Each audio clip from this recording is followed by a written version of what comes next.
Hey guys, welcome back. And this is WN Conference North America Online. And we are ready for our next speakers. Actually, there are 5 of them. And we're going to have a panel discussion about mobile advertising. I'm sure that you will learn a lot if you have mobile games. Well, that's the session for you. And let me introduce the moderator. It's Emma. Do we have? Hey, Emma, how are you? I'm very good. How are you doing? I'm very good. Where are you based, guys? That's a great question, though it's not like the same for everyone. I'm in Amsterdam. Okay. And what about your guys? I'm based in London, UK. Yeah, London as well. I'm based, well, I was in London as of yesterday, but I'm back in New York this morning and I'm in San Francisco normally. Also based in London. Okay. So this is the advantage of virtual conferences, right? At least we can be in different locations and be together at the same time, right? Easier than going somewhere. I hope you guys could join us in Seattle for the offline or on-site conference. Maybe next time you'll fly there too. Maybe next time when flying is a slightly bit easier. That's this true. year was still a bit challenging, but here's for hope. Yeah, that's cool. Well, that's great. We can have this panel discussion online. So guys, Emma, it's over to you and please introduce all the guys here. Of course. So the session is going to be, well, the title of the session is New Ways to Monetize Mobile Gaming, breathing new life into traditional advertising methodologies, starting from in-play to audio in-game and from first-party data to Mobex. I'm going to let each of our amazing panelists introduce themselves because they will do a better job than me. Therefore, Zach, do you want to kick us off? Sure. Yeah, I'm happy to. I've been in the mobile gaming space for several years. I used to be on the ad network side before making the switch to Miniclip in 2019, aka the pre-Zoom onboarding days, where I manage our advertising, marketing, and BI relationships. Fantastic. Jonathan. So my name is Jonathan Troughton. I am the CEO and co-founder of FramePlay. And for those of you who are not familiar with us, we place intrinsic advertising within video games, and that works all the way from a mobile to PC console. Fantastic. Christian? Christian, CEO of AudioMob, and what we do is we place non-intrusive audio ads in games. So we enable the game developer to increase their revenues without damaging retention. You see, there's a theme here with non-intrusive. And Abby last. Thanks, everyone. Good to see everyone over here. My name's Abhishek Sen, co-founder and CEO of Number 8. If you don't know about Number 8, we're a mobile contextual data partner. My background primarily has been working at handset manufacturers. That's been my personal background, but here, happy to speak with Zach, Jonathan, and Christian as well on what we can do together and hopefully have a good time over this hour. So to start, we always love to start with a pop quiz. So I'm going to do the same because it's tradition and we love tradition. So I'm going to present a pop quiz of what is the first video game played in space, in outer space. And you have 4 potential answers here. StarCraft, Star Citizen, Homeworld, and Warcraft. Please place your answers in the chat.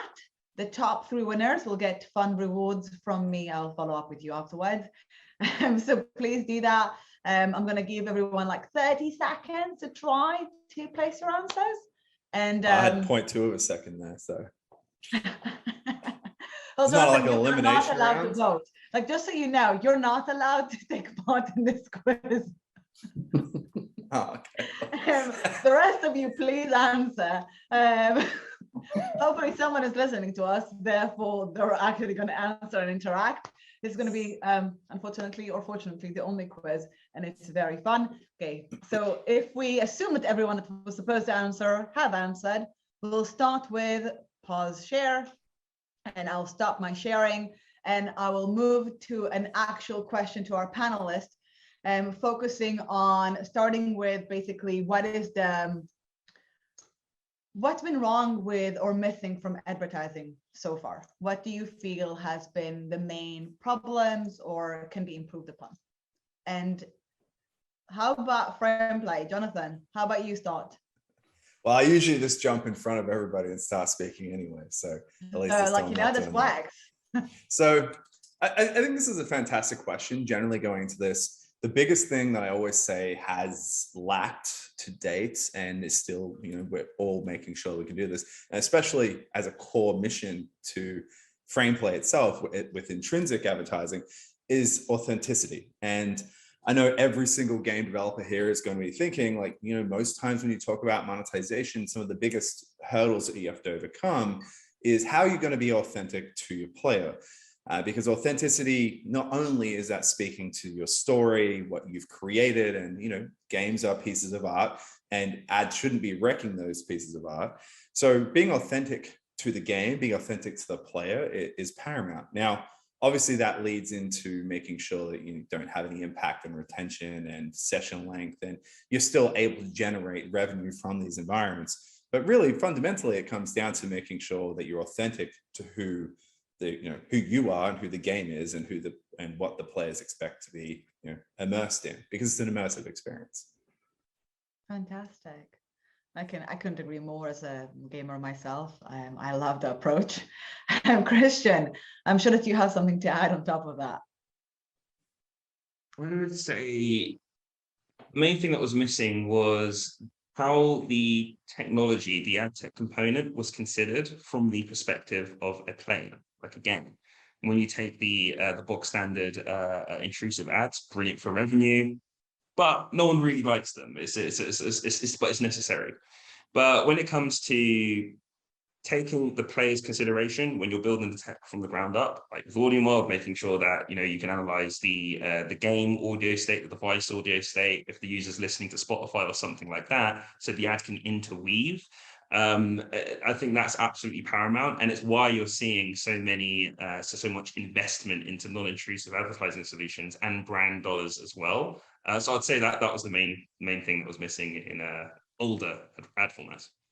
Well, I guess like to your point there, Christian, as well, like the flexibility around the technology. So I know you guys emphasize this, and we do as well, is making sure that the technology we provide to the developers is flexible to allow for these experiences. And just like you said, interweaving between things and being completely immersive inside these environments. It's just about being flexible and interweaving into the fabric of that experience.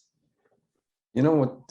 I think, Zach, you're coming from the SSP side of things. From in the previous life, you were at Vonkel, so when you used to speak with publishers, it's always like ad SDKs, as that are used to essentially serve ads. They would almost be like a checkbox. It's like that's the last thing as a developer you'd want to update. It's not the first thing that comes to your mind, because essentially what has ended up happening is that, as Christian and Jonathan both alluded to, it ends up crowding your actual gameplay. So it's really almost like a necessary evil, if anything. Oh, I need to actually monetize my app now. Oh shit, okay, put this in. I don't want to update anything if nothing's broken.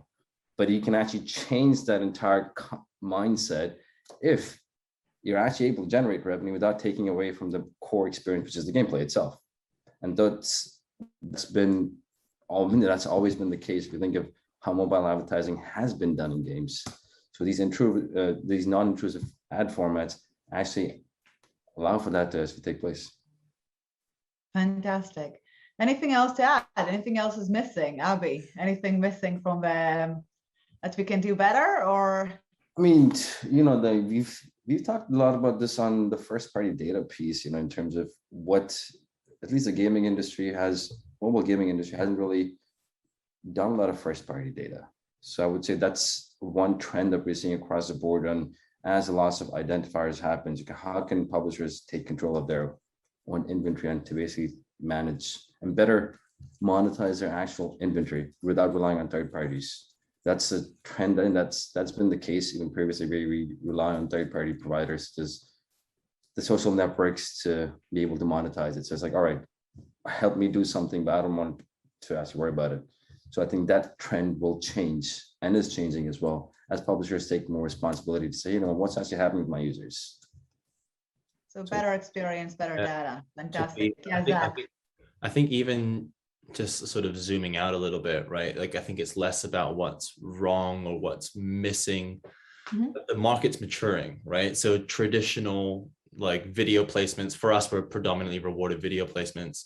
It's somewhat has reached its ceiling in terms of an attention-based industry, right? Like we have, if a game has 5 minutes of a session length and 1 minute of that is towards rewarded video, then you can only go so far in terms of how you want to monetize that.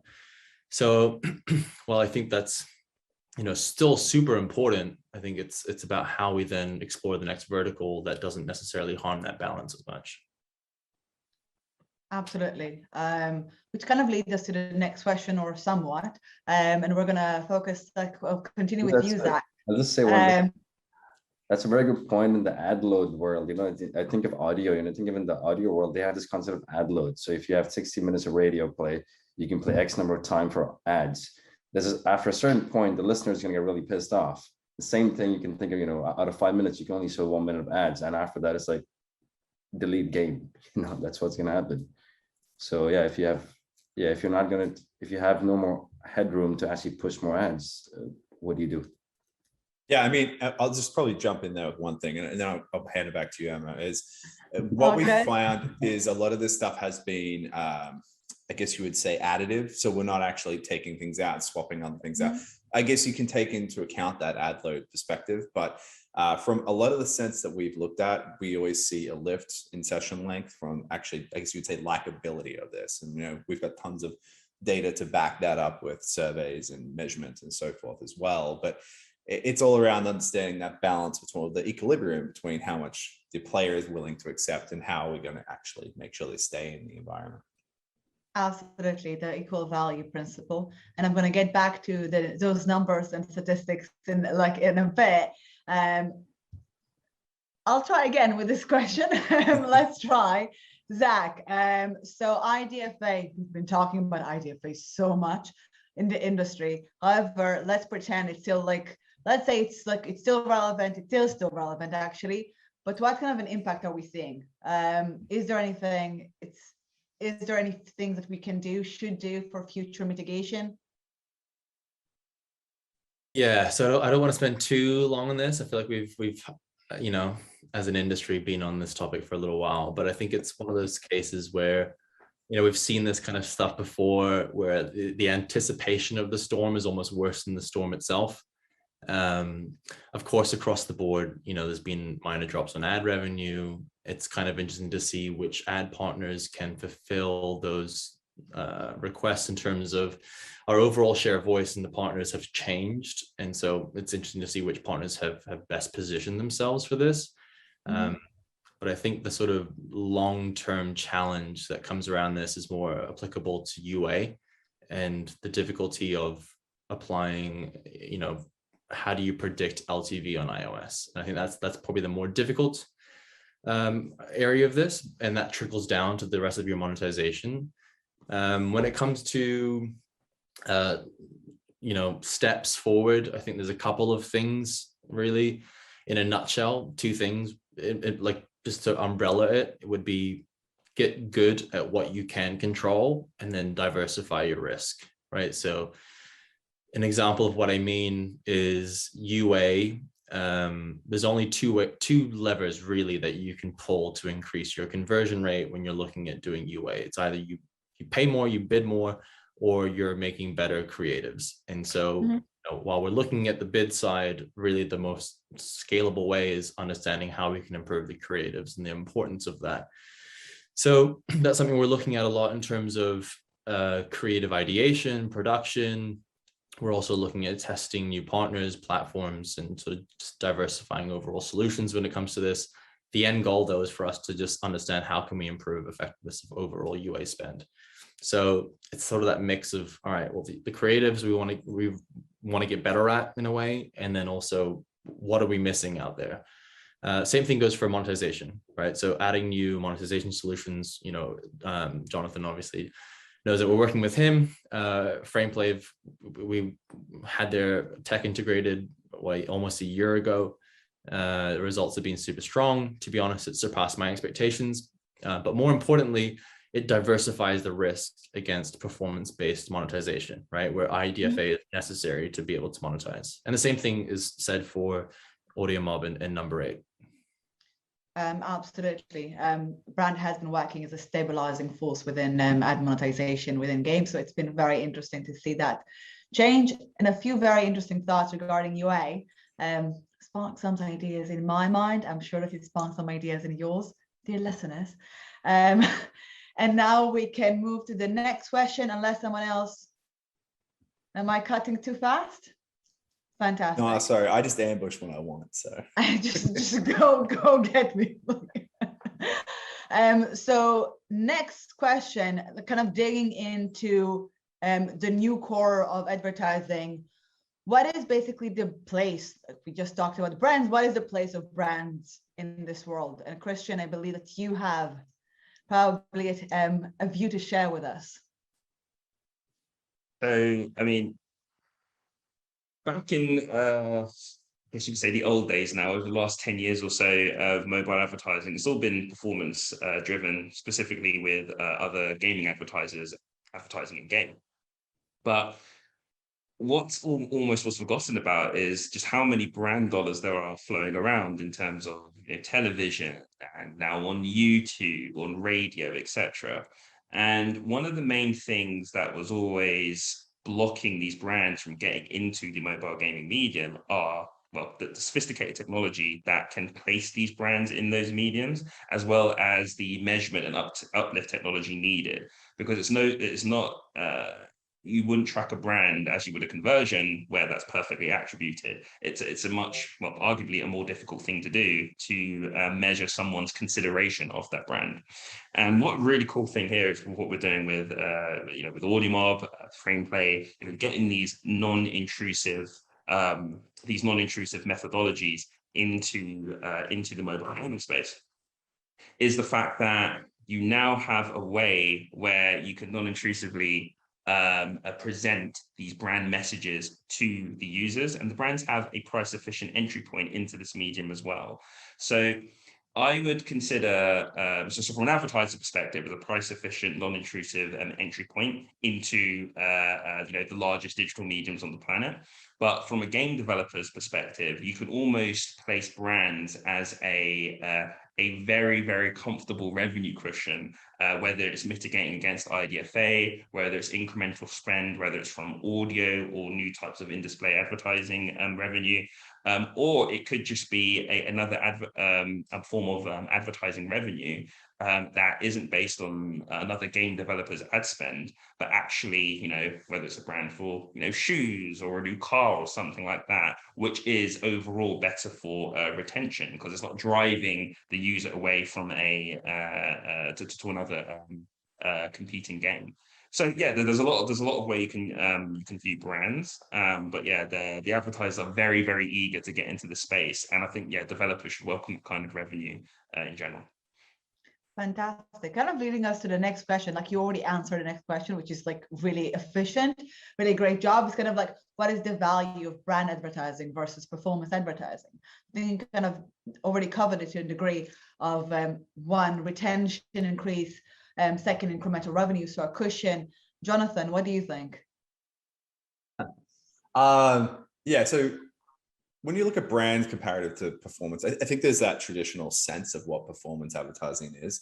And yes, like for the most part, it is carnivorous and it is taking away your audience into other areas, and you don't want that. So obviously, if you start overlaying that value of brand, which is keeping them there, and yet it is providing an additional layer of monetization, whether it be incremental or very significant, I mean, that could provide that extra value. I think there's maybe a gap as well, maybe, and this comes down to learning on the game's publishing side, as well as the advertiser side, is that definition of performance is really like they're attributing something. They're attributing, did someone go and perform an action after doing this? And traditionally, you think performance, They clicked on it, they installed the app. That's your performance element of this.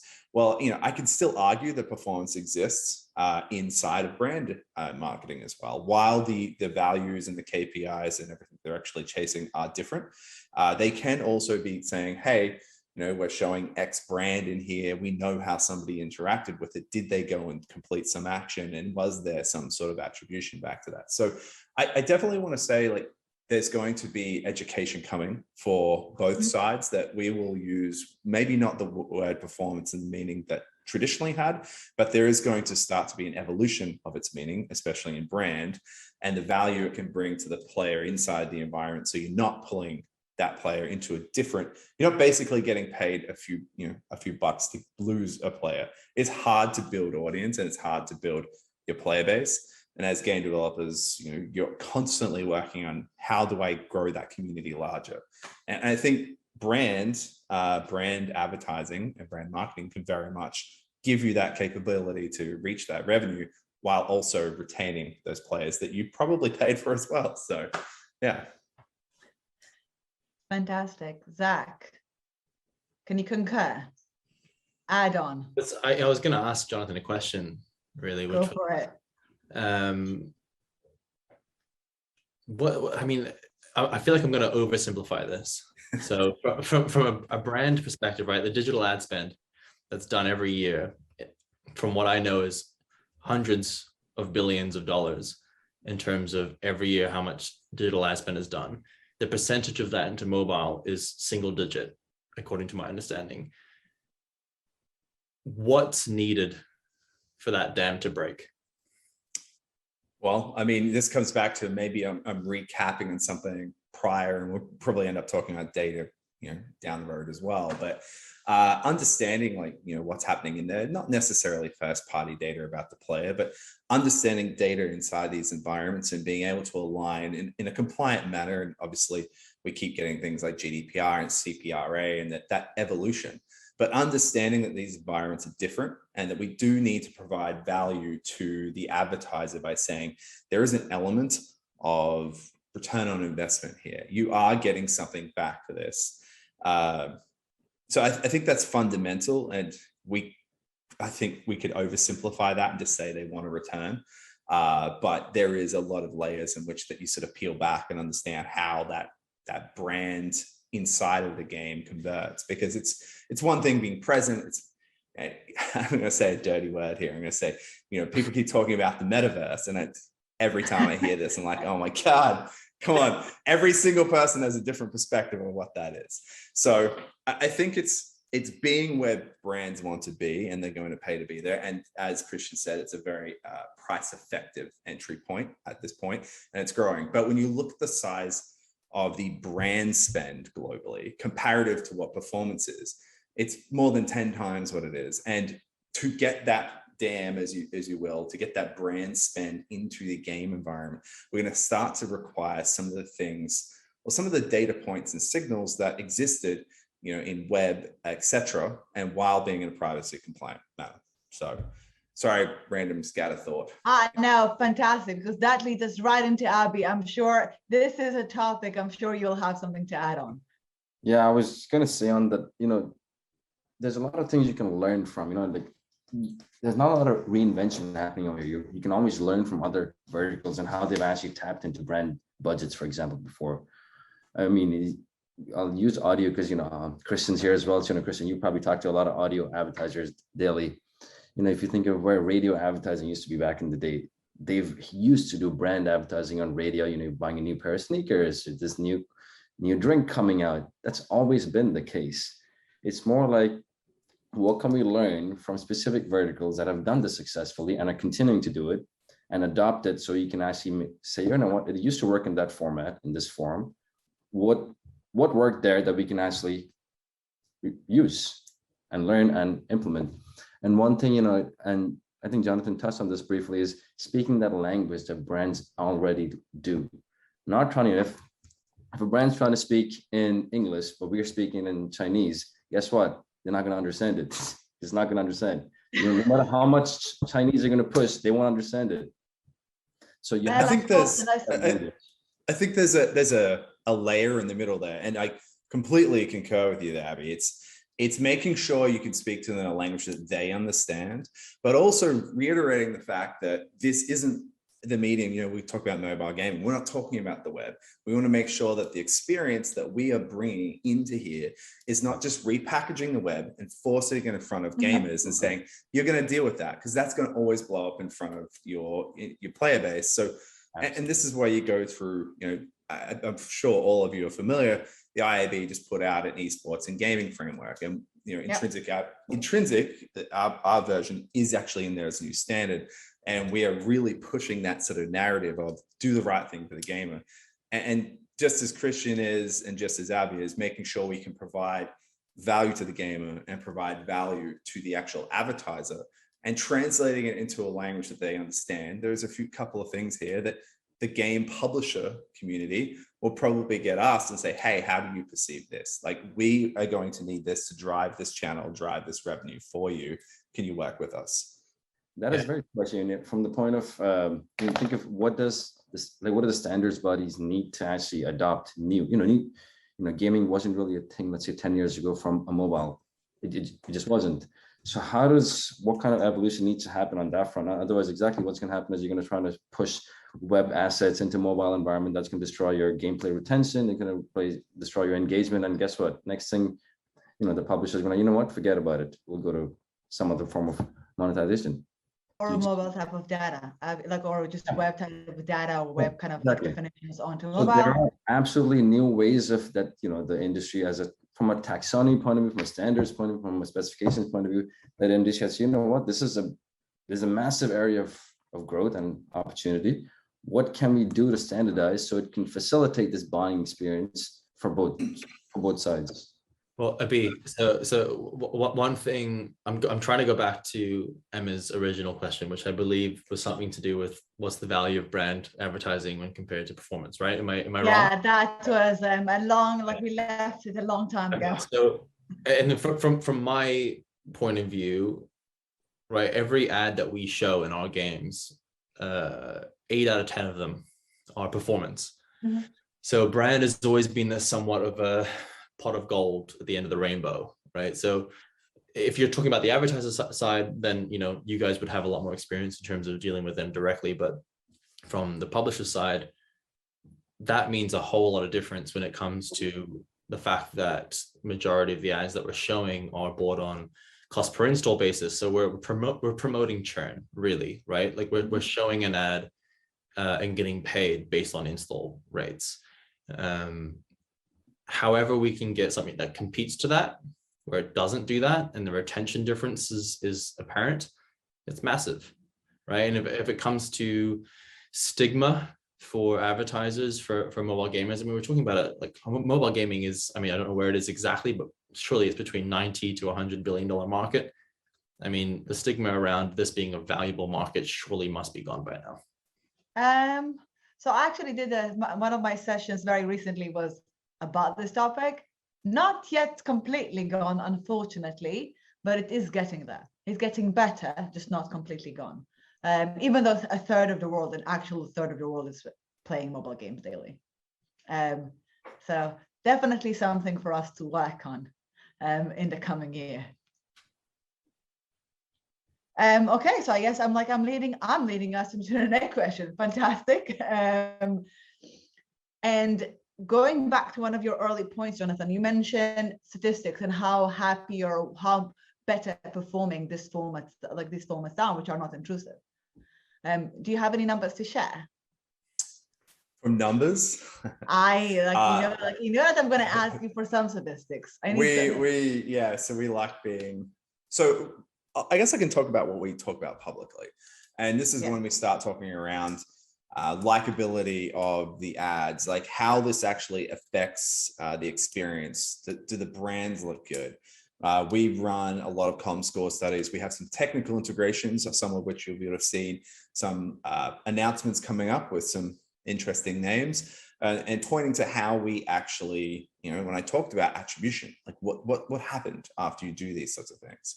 And, even to that point, Zach can sort of attest, also having worked with us, that the experience and numbers that we see from the brand, from the, let's put it, the publisher side of the house is significant. It's a pretty big lift, and Zach, I don't know what you want to share there, but it's a very positive response from gamers. Anything you're comfortable sharing, Zach? I thought I already did. So, I mean, to be honest, I mean, like, yes and no, right? Like, I mean, we're primarily sports games, right? So this fits well into our genre, very, like, it's seamless. So I'm not totally comfortable saying these numbers in terms of reflecting across the industry. Yeah. But for our advertising revenue, this has been super significant. I mean, we're talking between 10 and 40% of our ad revenue change. So it's definitely nothing to scoff at. If anything, it's become something that's, you know, strategically important, but, you know, it depends on the publisher. So I don't know that more than anyone. Yeah, and I will definitely reiterate that. And when we talk around these numbers, while all of them have been positive, they vary, and all of them vary. And we even find that when it comes down to the different audiences and different styles of games, and even down to sometimes the creative, some creative nets better results than others. And this is why we also work so heavily, and something that Zach mentioned before, we really focus on the experience of the player, and that the creative is different. It's not, again, the web standards. We focus on that, and there's still a lot of learning and education that is going on. But, you know, I guess from a takeaway point, like if you want a number, like between 10 and 40% lift on that rep. So that is quite amazing. Christian, any numbers to share with the group? I mean, I did warn you. So, going to ask about numbers. Yes, we published a white paper with the IAB this year, and the whole research behind that white paper was based on a theory that myself and Wilfred, our co-founder and CTO, came up with. It's the concept of positive and negative priors. So the idea is that if a user has a negative experience before consuming an ad, such as, you know, being blocked, they're less likely to consume the ad, consider the brand, etc. And removing that should increase the consumption, the ad recall, everything around that brand. And we released this white paper, and we teamed up lots of third-party companies, and we tested like a game with a video implementation versus an audio ad implementation. We did surveys, we did via our own advertising platform, live testing as well. And, you know, some of the research, even though it was for audio mob, it kind of covers non-intrusive advertising mediums as well, such as 86% of players, like, they do not like any kind of full screen ad. They prefer a non-intrusive ad. Other stats, such as of all the different cohorts across 2,200 people that we surveyed, all of them preferred an audio ad or non-intrusive ad implementation in terms of playing the game, even over in-app purchases, in terms of how they would want to experience a game. We know that even though most users or players actually mute the game, over 61% of 18 to 24-year-olds and over half of general users actually have the audio on the device on rather than muted. And what we've noticed is that, taking into account all of these advertising signals on our platform, we've noticed 1,000% increase in click-through engagement compared to a non-audio banner, the banners that you get at the top or the bottom of the game. And, you know, the CPM increase is north of 600% on average.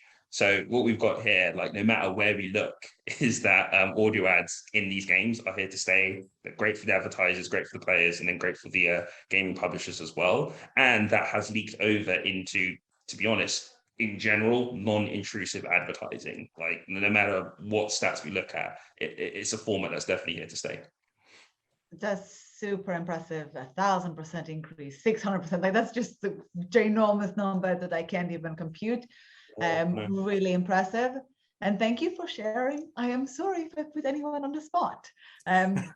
Me trying to, like, pretend that I've warned you. Just went over. We all survived. As for moving to the kind of the data, and what do you think is basically the importance of first-party data? We already started talking about it. Basically supporting the importance of first-party data, in safeguarding the game and safeguarding revenues. We can start with you, Abby. Yeah, I think, yeah, we did touch on it briefly on this as well. Just elaborate on it again. You know, first party data, it used to be a social company's problem before. Let's put it this way. Someone to basically map data for you as a game publisher. But as a lot of things are changing in the ad tech ecosystem, first party become more and more important. And we are seeing, you know, if you have to borrow some learnings from different platforms, the web has seen its own share of first party data issues, and mobile world is going through the exact same phase right now. So in a way, it's a way for publishers to regain back control and really understand, you know, in the finance world, there's this thing called KYC. What is KYC? Know your customer. The same way you actually know who is your user. How do you acquire more of these users who actually download and install and play the game? And it's a way it really gives someone to an insight or publisher's insight to really tap into their own data to see, can we actually monetize it effectively, not just to make more money through ads, but also to get more gamers to come and play the game. So I think it's a massive opportunity that publishers should really take advantage of from a first party data point of view. And of course, we'll also enable brands. So if we talk about so it sort of ties back to that, you know, because brands want to understand, okay, as it is, it's a new area of expertise. Okay, gaming, what is this? Can you tell me? How do I trust this data? Where is this data coming from? You know, how was it collected? All of a sudden, you're building this safe bubble for a brand to really feel comfortable to invest in a gaming environment. And once that happens, more and more brands will definitely jump in. It's like, why wouldn't they? You know, you create a cushy environment, you create a trustworthy environment for brands to play in, and a publisher can actually say, you know what, this is our data. We're giving it to you, the Mr. and Mrs. Brand, to actually tap into. So why not? Fantastic. Zach, how do you feel about first party data? It's going to become increasingly more and more important. I think it's IDFA is a clear example of, for me anyway, an over reliance on third-party companies, right? Like a certain decision can be made and companies can become redundant or need to pivot significantly. And so I think the more that you can control that, the better, especially for, you know, companies like us, like MiniClip, where our sole goal really is to just drive an awesome experience for the user. So the more we can understand what they like, the better. Like, we're not trying to just be sneaky with anything, but we do give away a lot of data to third-party companies, and I think the reliance of that is I think it needs to change in the long term. Fantastic. Well, data is power, or we used to think, and the right data is even more important than data. And speaking of the right data, Abby, this one is for you. How important do you think is Mobex for gaming and for advertising in general? Well, I'm not sure if a lot of people know what Mobex is. Let me just I know that a lot of people don't know what Mobex is. Explain it. We started calling this word called Mobex equals mobile context. What the hell is that? All right, mobile context essentially is context, as you know, this definition of it's evolved in this definition. So the understanding of context can be, okay, what is a user doing when they're playing a game? Because you have very different definitions of context, being you're in the game, the app category, to saying, you know, different signals the device produces, and so on and so forth. Now, if you think how brands actually understand, you know, their audiences as a Nike or as a Reebok or any other brand, they know who their customer is, right? Because they have specific personas that they would sell their goods to. Now, but the thing is that the language they would actually speaks in personas. That's how they're buying into. Now, as you know, as a mobile gamer, you're playing games in multiple environments. You're not just sitting at home and playing a mobile game on your phone. You're going all over the place. You're on the bus, at home, at the workplace, during lunch breaks, so on and so forth. In essence, what mobile gaming actually does, it facilitates you to take your device with you and experience gaming throughout your day. All of a sudden, you start, opening the, almost like peeling an onion to say, it's not just a gamer, it's an individual. I could be a gamer. Emma, I know, plays a lot of games. All of us on this panel, I'm sure we all play games, but that's not the definition. What's happened today is, from a gaming advertiser point of view, gaming is still a checkbox that is opaque. Mobile context allows you to actually make this opaque transparent, to say, okay, this is actually a gamer. A gamer is not just someone who sits on their phone. A gamer is also a jogger. They're also a frequent shopper who buys these products. They do this and this. It almost makes it more transparent for the brand to trust. Say, you know what, I trust this environment, and actually I would want to, you know, advertise my products on this in this space. And that's what mobile context really allows you to tap into. I think I want to jump in there as well, because Please. what you said there is fantastic. And this really comes back to, you know, having contextual relevance to these environments. Now, whether it's contextual relevance on who that data set is and who you're actually targeting, because, and to your point, we're asking for new sets of data, especially from a game publisher's perspective, you know, who have their own set of sensibilities around data. I know my team does, and we're very cautious around where we tread. And I know you are as well. But that addressing the sensibilities in the gamer's perspective and understanding that, you know, a gamer is going to be hypersensitive to anything that's like a breach of data. Understanding that the data is going to be different, that we have to work here together to make sure that we bring that additional value, and having like a contextual sort of first perspective. You know, that's how we work, that's how you work. And something I guess I've seen happening elsewhere where people want to hard code something into an environment. That's a terrible practice that sets up such a negative precedent for the actual advertisers who go, well, we paid all this money, we didn't get any data out of it. That must be what the channel is. So we want to make sure that we steer clear of those sorts of things. And to Abby's point, we look at these additional data sets to understand who our players are, understand what's happening in these environments, to really create that value for the advertisers, to make sure that they lean in more and more to unlock that. Sorry if I just jumped in. I just wanted to. No, that makes, I mean, I love it. That's the point of a fire. Like, that's the point of a panel. Jump right in, everyone. More comments, feedback. that makes a lot of sense. And, you know, it's that transparency piece and you know, around the data sensitivities. Absolutely. And every publisher has a certain, you know, you want to maintain a certain competitive edge over your other competitors. But then you can also create these new data sets you're talking about, you know, to say, oh, you know what, we respect your sensitivities, but what can you actually deliver value while respecting prior, you know, your, you know, that you want to keep in-house, and stuff that, you know what, you can actually say, you know what, here, come and advertise. This is a very safe environment for you to come and, you know, show your products. Absolutely. It's creating a balance for both parties. Absolutely. I think that we can all agree on that. And again, that leads us to another question. It's like, basically, what are advertisers looking for when they need to come and advertise on games? So kind of leading to the same thing, safe environment. Anything else? Okay, I'll jump in straight here.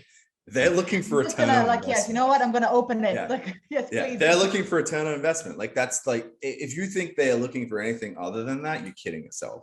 They're looking at how they can spend money here in an authentic manner to actually reach an audience that they're trying to get to, and actually look good, and then try and connect with them, and they're hoping that they'll do something. Now, it might not be going buy a Chick-fil-A sandwich, which I did do this morning, and I loved it.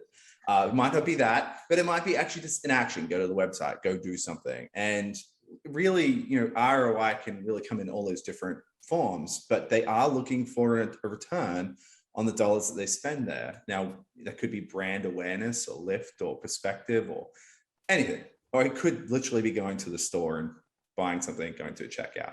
But that's what they're there for. And, you know, they're only going to get that sort of ROI that they're looking for, especially in the game space, if they are authentic and they look right. And I know Christian wants to jump in on that one as well. So I'm going to hand it to him. Absolutely. Christian?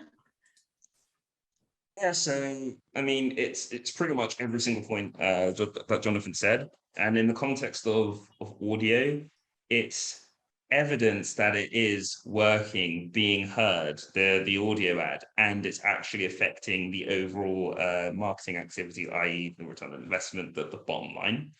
And you know, the kind of technologies that we're introducing in terms of what we call analyzing audio intent signals. So making sure that if a user is highly engaged in the game and then they listen to a certain quartile of an ad, or they decide not to mute an ad or even click through, and optimizing the right audio ad to the right kind of player, the right kind of contextual signals, you know, maybe it's the kind of music that they listen to, or the specific kind of game type that they're playing.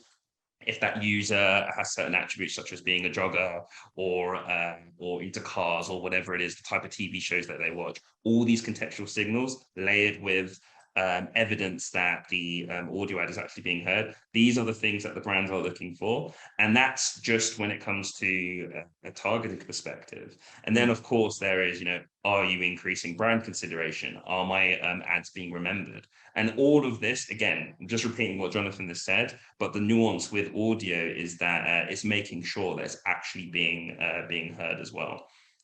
I reckon there's a little bit of, because sometimes, because it's a new format for brands, first off, there's mobile advertising for brands. On top of it, there's mobile game advertising for brands. So you're sort of going down the funnel over here.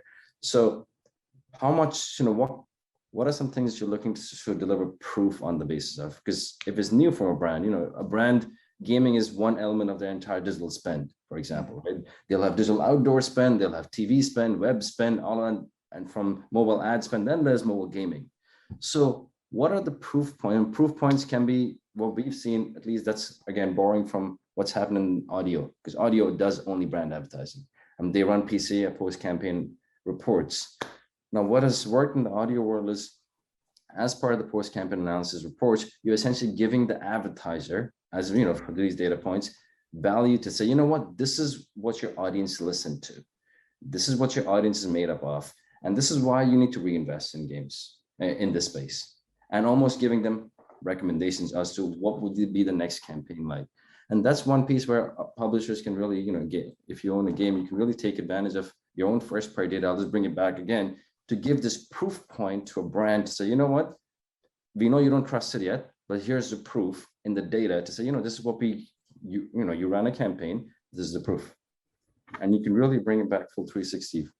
And that's why, you can say, okay, yeah, this makes sense from a post-campaign report point of view. Just to add on to that, I mean, again, this is a bit of a can of worms. I don't know. We've got. I was about to say this. How deep you want to go here? But one thing that we're finding is when we go too far. Okay. I promise this will be the last point that I'll make anyway. But one of the things that we're noticing is that you take a radio advertiser. Oh, okay, I can take the spend, adjust the ad, and put it into a game. But then you can start showing me the instant engagement, because you think about it. If you listen to a radio ad, you can't click through. And if you think about the GTA 5 radio and the fact that that is the hottest music property to this day since 2013, you can't click through. Yet every single audio ad or music track that's posted on there started charting, right? But the fact that now you can click through and see that instant engagement if it's there, brands suddenly are like, oh, wait, I can actually do that. Okay, I want that. So it's making brands realize what they don't know that they want, which is very, very interesting in the context of audio anyway. So we have a slightly different variant and skew on that as well, obviously, because we're completely intertwined, to use your words there, inside the tapestry, the actual fabric of like running around. What are people doing? How are they playing? We don't provide a clickable environment. We don't want to, because we don't think it should be. But we actually do have the ability with our tech to actually measure that interaction and how it converts post once they leave those environments, and we provide that value back. And I mean, that's not really focused from my perspective. That's more of a focus for the advertisers and making sure you provide that value.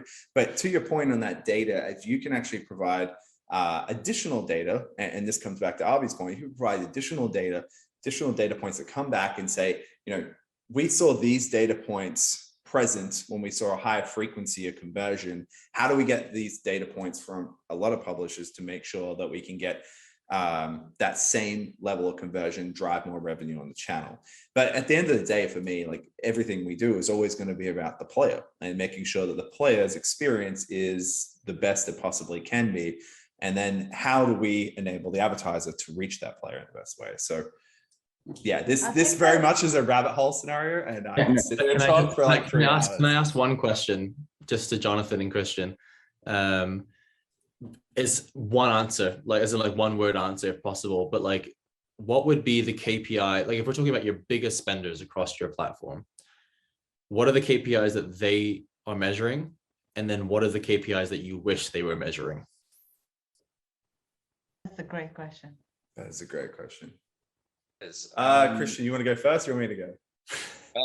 Yeah, I'll go first. So the main KPI is an audible impression. So what is actually being listened to. And without revealing too much, we wish, and we're trying to guide the audio industry into thinking more about measuring against engagement. Yeah, so maybe we're like slightly different points. Mine is actually like we only bill on an actual impression. We don't have anything other than a impression. We measure all this sort of thing from a telemetry perspective. Then beyond that, the only thing that our clients care about is the ROI. Did we see more traffic? Did we see more sales? Do we see what was the lift and where was that? So that is the sole KPI that matters to us across the board. What I wish that they actually sort of dove into more is understanding how you can couple a bunch of these different things together and do, how do you say this? I didn't have a formulated answer in my head for this, but it's more around it comes to education, effectively. Educating the brands that this is one part of the strategy that they need to be consistently in. It's an always on channel. And that beyond that, they can start doing additional layers. Gaming should be on just as much as they have social media, in my perspective, to which gaming is going to be larger than social media in the coming years from that spend anyway. So I think maybe it's not so much what I wish they'd do. We're already doing it. We're just educating. And the hardest thing that they always look at now is actually just what did they get out of it? What's the lift? And we've been doing well there. So I think education and openness to education, understand. You know what? I'll rephrase all that. Forget everything that they do know and just sit down and listen and understand that maybe they didn't grow up with it. Maybe they didn't do it every day. And maybe they're not connected to the community as everybody on this panel is, and listen and say, okay, maybe that's actually how I should communicate to people. That's probably education. Openness in mind and education is probably the biggest thing.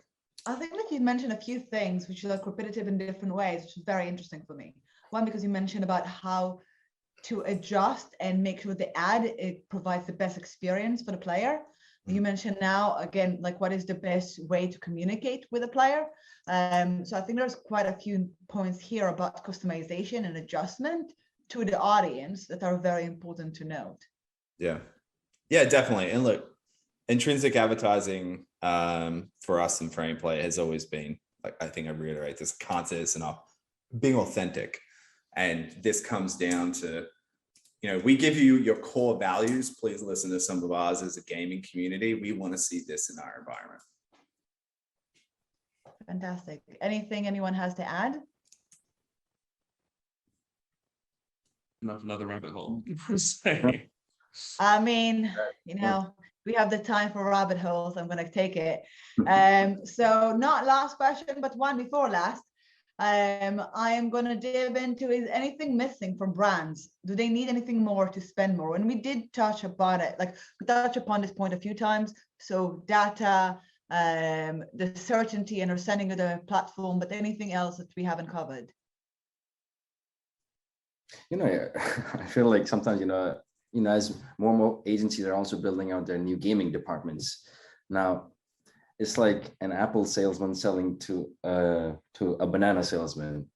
They don't speak the same language. So if you have more and more people from the gaming industry going to the agency side of things, then you can almost start bridging the gaps. I think the B would start seeing that as well, because oftentimes when you're trying to basically get budgets from a publisher's point of view or through agencies, you're speaking with people who don't understand gaming. Guess what? You're always going to be faced with skeptics. So if that happens, speak Chinese and English. Got it. Yeah, I'm going to come back to saying it's the same thing. So if you have more people coming into, as gaming becomes more of a massive opportunity for brands to get into, you'll start seeing these agencies having much larger gaming teams internally. And then I will feel that, you'll have people speaking the same language, understanding the issues, understanding the nuances of the space and the opportunity at hand as well. So this will just open up much wider opportunities in future. Yeah, and Abby, I mean, I think I mentioned it before, the the IAB esports gaming framework that we Absolutely. worked Yeah. on with Yeah, them, that makes sense. Yeah. making sure that they're speaking the Yep. same language is just the first step in all Yeah, of it is this. absolutely the first step. I mean, that's why you have the taxonomy piece, or how you're going to trade, how you're going to buy, how you're going to tap into this inventory, Exactly. all these experiences. They can't speak, then you can't trade, and you can't actually tap into the opportunity. So, but I think like it's fundamental for everybody here listening to this to understand that, you know, we, as in everybody on this panel, take it from the gamer's perspective first, and we're trying to make sure that as an industry that we don't go down the path of the web, basically. absolutely. I mean, if anything, we've been having, I mean, Emma knows this, we've been having to go back and forth quite a bit with the standards bodies, even for them to even understand, what does mobile mean? Yeah. Context. What does it look like? How is it different from the web? Because as you mentioned, Jonathan, a lot of things have just been shoved down the mobile path, just because, oh, that's how we did on the web. But this is a very different environment. Exactly. Very different environment. You know, it's not the same. So final thought. What would be your recommendation for our game publishers in 2022? And Zach, how about you start us off? To be honest, I'm keen to go last on this one because I want to hear what these guys say. Fine. So I'm gonna like save you for last, best for last. So who do we have a volunteer? Sacrifice lamb. I thought I saw Christian's hand up. Like I saw his sacrificial lamb. Who's going first? I'm going to say one sentence because I've been spouting this all year. It's gaming publishers, please be open to educating yourself on how to diversify revenue, whether that's using contextual ads, in-game ads like Frameplay, or contextualizing how or realizing how you're ingesting your data, maybe using the likes of Number 8. Just please educate yourself on all of these amazing mediums that can help provide incremental revenue, as well as bolster your revenues against the changing landscape with IDFA, and inevitably the moves Google are going to make as well. Really, really important. I will say the exact same thing. I'm not going to say anything revolutionary over here, but I'll say exactly. I think Kristen put it very articulately, so I'm not going to destroy that. Sorry. Words in my ear already. Showing your doorbell. Okay, Jonathan. Was too perfect. Be open to trying out new things to future-proof your business. That's it. Okay, experimentation is key. Jonathan, you're on. I think experimentation is key. Stick true to your values. Like you're sitting there building something that you really like. This is, and like I said this at the start, building a game is like building, painting a painting. It's a piece of art, basically. So stick true to your values. And basically, if you think that it should be done a particular way, then express that. Because while this is a learning experience for, everyone involved, including us as vendors, we want to make sure that we represent the best possible product for the game developer as well as the advertiser. And it's a very a collaborative effort of making sure that we always continue to do that. So stick to your values. And I think somebody else mentioned the education piece. I mean, it's a lot of learning at the moment. And those are the two things I can really sort of say we'll see success and see do well, especially driving additional revenue from this space. Fantastic. So Zach, we are at last. Yeah, I mean, I'm glad you asked me last. Honestly, it's a mix of what everyone's saying. I mean, like, yes, explore, absolutely. I think what Jonathan's saying is bang on. Not only core values, but core competency, right? Like, stick to what you are great at and double down on that thing and make that thing the best thing ever. That plus the exploration, of course, is not an equal balance, but when you do explore when you're when you're going really well, right? Like, not when it's going badly. And I think that's one thing that I've seen when I was at on the ad network side as much as I am at Miniclip. Whenever we can explore something new while the game is doing really well, if it's really profitable or if it's just got super great retention rate, UA is going well, that's almost the best time to do it versus going badly, right? Because you know your parameters are going to get set up all wonky. And for me, that's just like a massive learning. I mean, like when we integrated FramePlay into mini football December last year, that was the time where I thought we wouldn't have done that, and it resulted in, you know, amazing results. So for me, that was such a massive thing, because the doors it opens are way more significant than if you're looking at like, hey, just trying to cap your downside. How can we just do something to get something right? You get way more involved, way more innovative. And then I think just zoom out when you can, like really, like, I mean, these guys might solve your problems, but they might not, right? And like for us, like we're looking at things that are completely different to what FramePlay, AudioMob, and Number 8 are doing. And it's just by understanding where we sit in the greater scheme of things. You know, one thing, for example, is commerce, just like legit real world items that you might be able to win or get rewarded for within our games. And how does that work? How do you then tie that into your economy? Is that something we're interested in doing?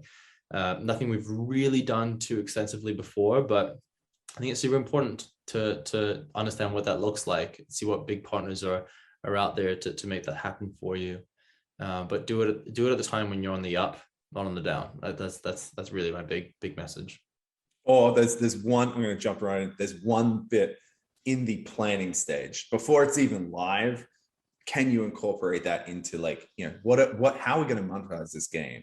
I mean, that's another prime time. I agree with Zach 100%. But before it's even live, before you're having any other issues, you know, how are you going to monetize? Like, what are the different options you can take, and just potentially explore it at that stage, because there's no impact to revenue one way or the other yet. So I have to say, from my years of walking around all of the gaming conferences and the floors and speaking to mostly like loads of indie developers, like economy is part of the art of the game. It needs to be part of the game or it won't work. If it's not part of the game in the way that it's designed, the economy falls apart. It's not something that you think about afterwards. It needs to be part of the way that it's constructed to be really effective. So definitely think of how you're going to make money from the game while you're developing it, because it's not something that is supposed to work against you. It's supposed to work with you. And it's supposed to be part of the game and the experience itself. But yes, I just remember that they never introduced myself. So by the way, Emma, director of commercial at Number 8. And let's open for questions, because I just like, no, just diving right in. Thank you so much, guys, for such an interesting and lively discussion. We were here enjoying it really a lot. And I had many questions for you, but it looks like you covered most of them. And thank you for that. Just probably one question from me. It's about brands. So you talked a lot about brands, and do you think, like, which brands can we expect in games like next year? Which brands are coming? And like maybe you have already examples and case studies of you know, that you would like to share about monetization with brands. Yeah, I mean, Christian, I know you've got a bunch of stuff as well, but suffice to say, we have basically top brands. I mean, Fortune 2000 companies, like a multitude across pretty much every single category, verticalization. Like you would see the same thing, I imagine, Christian. Like I probably shouldn't be dropping names here, but yes, very, very large companies. Christian, I don't know, maybe you have a different answer. Yeah, so I mean, from what we've, again, it's the same thing where it's like I can hint, but I can't say the exact name. But whether it's, you know, the world's largest diaper or nappy brands, or the largest laptop providers, or health clinics, like we've tested, and we have clients across every single vertical you can think of. And again, they all want to get into gaming, and it works. And I'm sure it's the same for FramePlay and many other providers as well. So I'd say, yeah, within the next couple of years, expect to see every brand you could think of portraying themselves within this medium.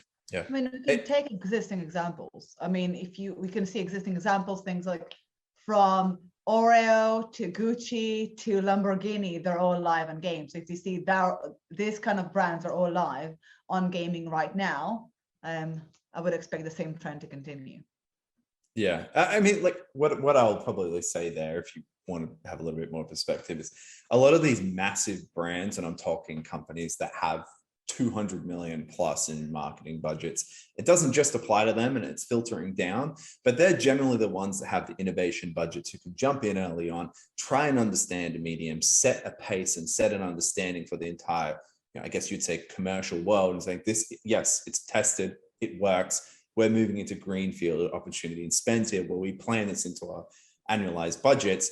But that learning then filters down to smaller and smaller companies. So we tend to, and as anybody who's seen and worked with us, the brands are very large, but they're the ones who have a couple $100 million to test innovative new spaces. And now it's moving into, and this is what we're seeing, it's moved into just, it's part of that budget planning for that year. And I think someone mentioned earlier as well, you're seeing agencies starting to have entire divisions set up for gaming, and that's the case. So Dentsu went very loud with their new division for gaming, and as that, all of the other agency holdcos are going to go down the same path.